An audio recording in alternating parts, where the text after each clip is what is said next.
Well, good evening. It's the day between Good Friday and Easter Sunday.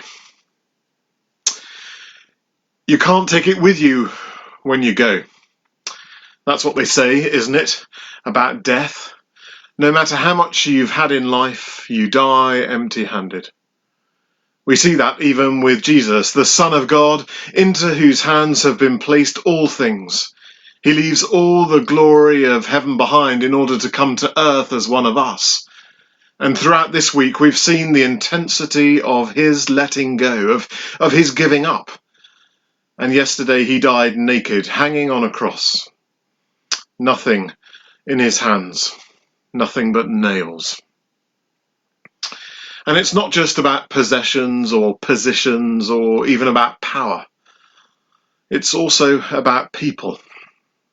No one comes with us when we die. In that sense, we all die alone.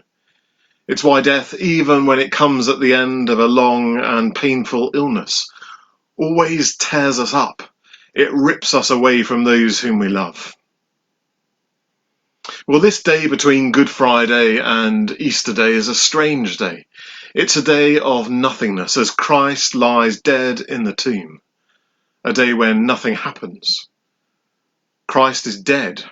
It's over. We're all too familiar with what comes next, with what comes tomorrow, that we rush through this day in order to get there.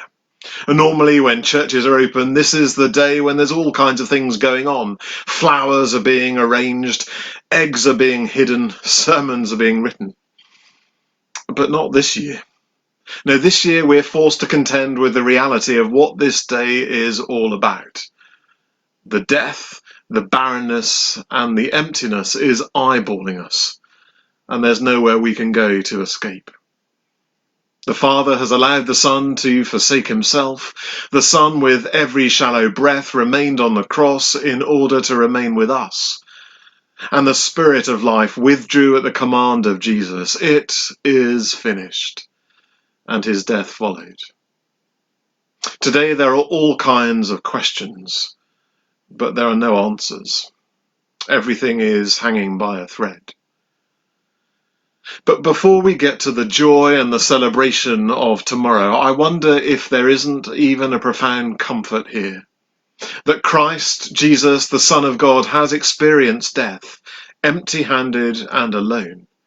He has entered into the darkest of valleys, into that pit, into that utter end, into that hell on earth.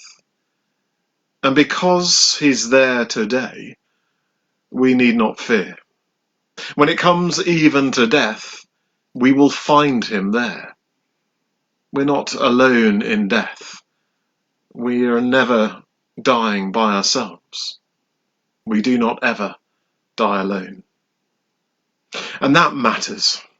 Not least it matters, without trying to be trite or triumphalistic, it matters because as our hearts are wrenched by being physically distanced from sick or dying loved ones, or hidden behind PPE as people die from COVID-19, we and those dying, pray God, can be confident that even in death, they are not alone.